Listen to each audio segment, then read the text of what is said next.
Assalamualaikum warahmatullahi wabarakatuh.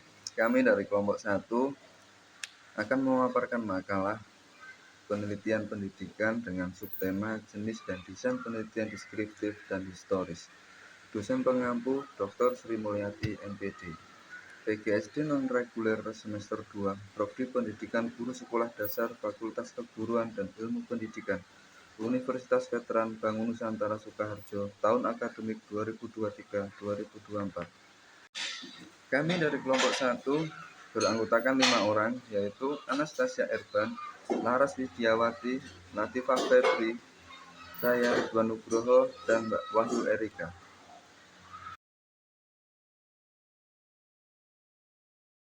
Kita masuk ke bab 1, latar belakang. Penelitian merupakan komponen penting dalam dunia perguruan tinggi yang berperan dalam mendorong inovasi, pengembangan pengetahuan, dan memecahkan masalah kompleks dalam berbagai disiplin ilmu. Penelitian deskriptif merupakan penelitian yang berusaha mendeskripsikan suatu gejala, peristiwa yang terjadi pada saat sekarang, masalah aktual. Dengan memotret peristiwa yang menjadi pusat perhatiannya, kemudian dilukiskan sebagaimana adanya. Penelitian historis ialah mempelajari dan menggali fakta-fakta dan penyusun kesimpulan mengenai peristiwa masa lampau. Peneliti dituntut menemukan fakta, menilai dan menafsirkan fakta yang diperoleh secara sistematik dan objektif. Rumusan masalah. Apakah pengertian penelitian deskriptif? Bagaimana tujuan penelitian deskriptif? Apakah jenis penelitian deskriptif? Bagaimana desain penelitian deskriptif? Apakah pengertian penelitian historis? Bagaimana tujuan penelitian historis?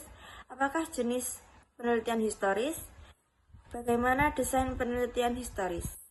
Tujuan penulisan. 1. Untuk mengetahui pengertian penelitian deskriptif dan historis. 2. Untuk menjelaskan tujuan penelitian deskriptif dan historis.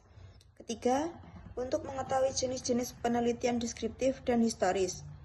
Keempat, untuk menjelaskan desain penelitian deskriptif dan historis. Bab 2 pembahasan. Pengertian penelitian deskriptif. Hidayat. Penelitian deskriptif adalah sebuah penelitian yang dilakukan secara lebih luas dalam penggunaan dan pengambilan data-datanya. Sugiono. Penelitian deskriptif adalah penelitian yang dilakukan untuk mengetahui keberadaan variabel mandiri, baik hanya pada suatu variabel atau lebih. Sukmadinata. Penelitian deskriptif adalah suatu karakteristik penelitian yang mengungkapkan dan menjelaskan berbagai fenomena alam dan sosial yang ada. Dapat disimpulkan, penelitian deskriptif adalah penelitian yang dilakukan dengan mengambil data yang variabelnya satu atau lebih dan menjelaskan fenomena alam dan sosial yang ada. Oke, selanjutnya tujuan penelitian deskriptif, yaitu untuk membuat pencanderaan secara sistematis, faktual, dan akurat mengenai fakta-fakta dan sifat-sifat populasi atau daerah tertentu.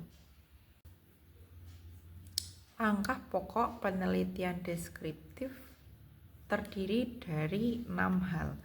Yang pertama adalah merumuskan masalah, yang kedua menentukan jenis informasi, yang ketiga menentukan prosedur pengumpulan data, yang keempat seleksi data, sumber dan interpretasi data, menentukan prosedur pengolahan data, dan yang terakhir menarik kesimpulan. Yang pertama, merumuskan masalah, yaitu diawali dengan mengajukan pertanyaan-pertanyaan penelitian yang jawabannya harus dicari di lapangan. Selanjutnya, menentukan jenis data yang diperlukan, apakah kualitatif atau kuantitatif. Kuantitatif adalah data numerik dalam bentuk angka, bilangan, skor, atau frekuensi. Yang ketiga, menentukan prosedur pengumpulan data. Dalam hal ini ada 2 unsur pokok, yaitu instrumen dan sumber data atau sampel di mana informasi diperoleh. Dalam penelitian ada sejumlah instrumen yang dapat digunakan, antara lain tes, wawancara, observasi, angket, kuesioner, sosiometri. Sedangkan sumber data dapat dibagi menjadi dua, yaitu yang bersumber dari lapangan dan yang bersumber dari dokumen. Selanjutnya adalah beberapa hal penting dalam pengumpulan data. Yang pertama adalah seleksi data atau memilih data yang valid. Selanjutnya mendapatkan sumber pertama atau asli dan meninjau dan menginterpretasi data. Sedangkan untuk penentuan prosedur pengolahan data, khususnya dalam pengolahan kuantitatif, pengolahan memerlukan statistik seperti persen, kuartil, modus, mean, media, simpangan baku, atau korelasi. Prosedur yang digunakan yaitu pemeriksaan data, klasifikasi data, tabulasi data, menghitung data, perhitungan statistik tertentu, visualisasi dalam bentuk bagan, tabel, diagram, atau grafik. Selanjutnya adalah menarik kesimpulan, yaitu dilakukan dengan cara menjawab pertanyaan penelitian dan mensintesiskan semua jawabannya. Baik, saya akan melanjutkan presentasi selanjutnya, yaitu tentang jenis penelitian deskriptif.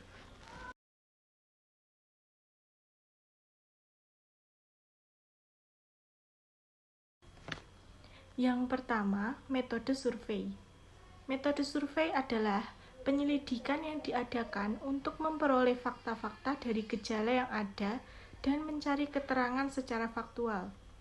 Ciri-ciri penelitian survei adalah melibatkan sampel yang mampu mewakili populasi. Informasi yang dikumpulkan berasal dari responden langsung. Selanjutnya, studi berkesinambungan. Metode deskriptif berkesinambungan diartikan sebagai kegiatan meneliti secara deskriptif atas suatu objek penelitian yang dilakukan secara terus-menerus. Penelitian yang mengadopsi metode deskriptif ini sebaiknya dilakukan secara berkesinambungan sehingga diperoleh pengetahuan yang menyeluruh mengenai masalah, fenomena, dan kekuatan-kekuatan sosial yang diperoleh. Selanjutnya yaitu studi kasus. Penelitian studi kasus secara intensif berpusat pada suatu objek tertentu dengan cara mempelajari suatu kasus khusus. Kasus khusus ini dapat berasal dari berbagai unit sosial, seperti kelompok murid dengan kelainan tertentu. Studi kasus bertujuan memberikan gambaran secara detail tentang latar belakang, sifat-sifat, serta karakter-karakter yang khas dari suatu permasalahan. Yang keempat adalah penelitian tindakan. Penelitian tindakan atau action research adalah penelitian yang berfokus pada penerapan tindakan yang terencana yang bertujuan meningkatkan kualitas subjek yang diteliti maupun memecahkan permasalahan yang ada pada suatu kelompok subjek yang diteliti. Penelitian ini ditindakan bertujuan meningkatkan pemahaman praktek peneliti dan meningkatkan kualitas situasi tempat penelitian tindakan yang dilaksanakan. Dan yang kelima tentang studi perkembangan. Mempelajari karakteristik individu atau seseorang atau kelompok dan bagaimana karakteristik itu berubah berkembangnya dengan kurun waktu tertentu, misal pada perkembangan kognitif, emosional, dan kepribadian individu. Dan yang keenam tentang studi kecenderungan. Penelitian ini bersifat prediktif, yaitu meramalkan keadaan masa depan berdasarkan keadaan dan gejala di masa lalu maupun di masa depan. Digunakan untuk memperkirakan gejala lain yang sudah muncul dan diketahui sebelumnya. Contoh penelitian ini ialah memperkirakan kemungkinan keberhasilan siswa dalam bidang studi tertentu berdasarkan hasil tes inteligensi yang diperoleh siswa yang bersangkutan. Dan yang ketujuh yaitu studi korelasional.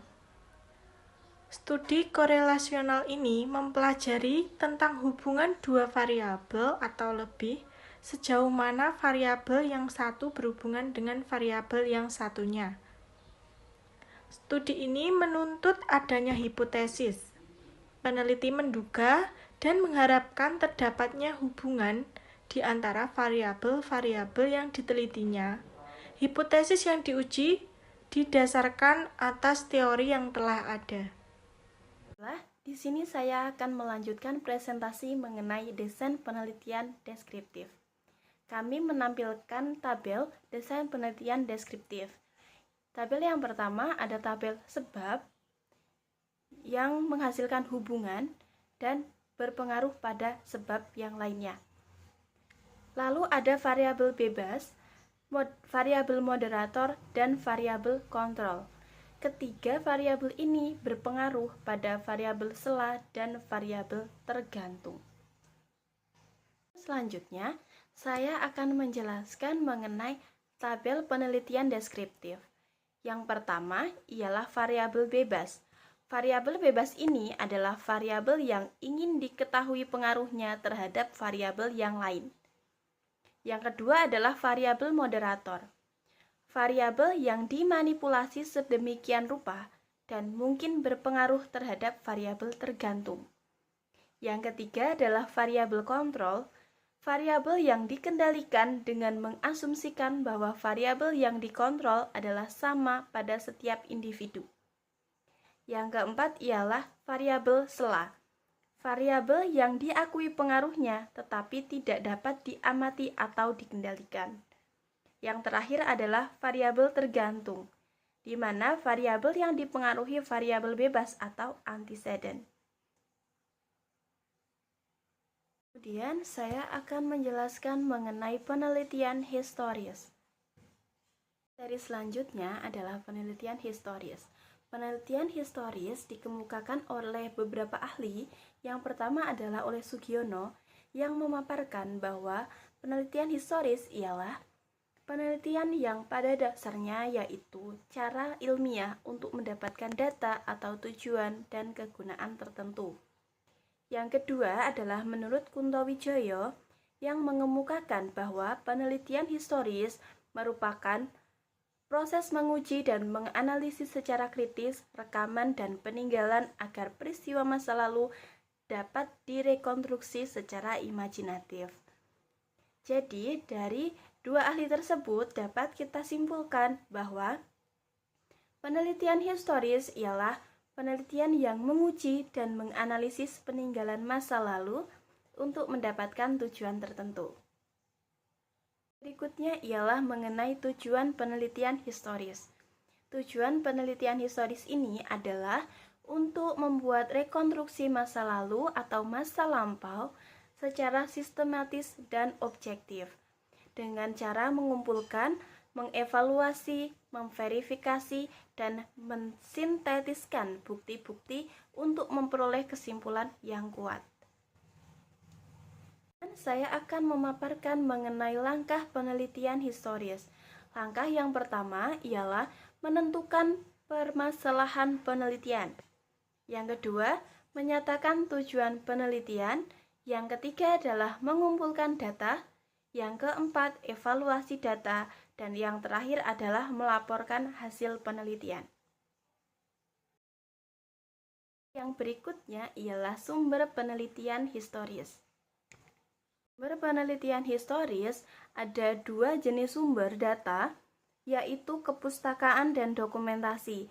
Kepustakaan berkaitan dengan kajian teoritis yang berkaitan dengan nilai, budaya, norma, dan sosial pada situasi yang diteliti. Yang kedua adalah jenis sumber data dokumentasi, yaitu pengumpulan data berupa peninggalan tertulis, karya, gambar, dan monumen.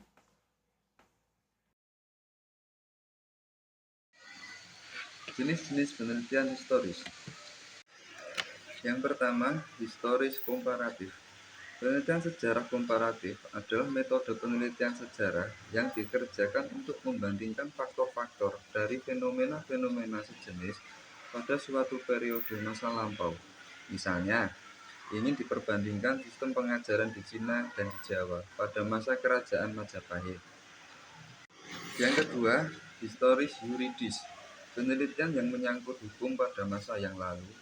Maka penelitian yang demikian tergolong penelitian yuridis. Misalnya, seorang peneliti ingin mengetahui atau menganalisa tentang keputusan pengadilan akibat-akibat hukum adat serta pengaruhnya di masa lampau, serta ingin membuat generalisasi tentang pengaruh-pengaruh hukum tersebut atas masyarakat. Yang ketiga, historis biografis. Penelitian biografis adalah metode penelitian historis yang digunakan untuk meneliti kehidupan seseorang dan hubungannya dengan masyarakat. Biasanya, penelitian ini diteliti akan sifat-sifat, watak, pengaruh, lingkungan maupun pengaruh pemikiran dan ide dari subjek penelitian dalam masa hidupnya, serta pembentukan watak yang diterima semasa hayatnya. Yang keempat, historis bibliografis. Penelitian ini mencakup hasil pemikiran dan ide yang telah ditulis oleh para ahli. Kerja penelitian ini termasuk menghimpun karya-karya tertentu dari seorang penulis atau filosof dan menerbitkan kembali seraya memberikan interpretasi serta generalisasi yang tepat terhadap karya-karya tersebut. Desain penelitian historis. Yang pertama, menentukan permasalahan penelitian atau merumuskan masalah. Selanjutnya, menyatakan tujuan penelitian. Kemudian, mengumpulkan data. Kumpulkan data dengan selalu mengingatkan perbedaan data primer dan data sekunder. Keterampilan yang diperlukan adalah cara pencatatan. Selanjutnya, evaluasi data. Evaluasi data dengan melakukan kritik internal dan kritik eksternal. Kritik internal yaitu menguji motif keberat-sebelahan dan keterbatasan penulis yang mungkin melebih-lebihkan atau mengabaikan sesuatu yang memberi informasi yang palsu. Kritik eksternal yaitu menanyakan apakah dokumen itu otentik. Dan yang terakhir, melaporkan hasil. Bab selanjutnya ialah bab 3 yaitu penutup. Untuk yang selanjutnya adalah kesimpulan. Kesimpulan dari paparan materi hari ini ialah penelitian deskriptif, yaitu penelitian yang berusaha mendeskripsikan suatu gejala atau peristiwa yang terjadi di masa sekarang atau masalah aktual. Sedangkan penelitian historis adalah mempelajari fakta-fakta dan menyusun kesimpulan berdasarkan analisis di masa lampau. Yang berikutnya ialah saran. Saran dari paparan materi ini ialah penelitian bermanfaat juga untuk pengembangan pengetahuan, mendorong pemikiran yang luas, dan memberikan pengalaman belajar yang mendalam bagi mahasiswa. Penting bagi mahasiswa dan institusi untuk terlibat dalam kegiatan penelitian guna memperluas pemahaman dan menghasilkan temuan-temuan baru yang bermanfaat bagi perkembangan ilmu pengetahuan dan masyarakat secara keseluruhan. Demikian presentasi dari kelompok 1 mengenai jenis dan desain penelitian deskriptif dan historis. Ada kurang lebihnya, kami mohon maaf sebesar-besarnya. Jikalau ada pertanyaan, silakan ditulis di kolom komentar. Terima kasih. Wassalamualaikum warahmatullahi wabarakatuh.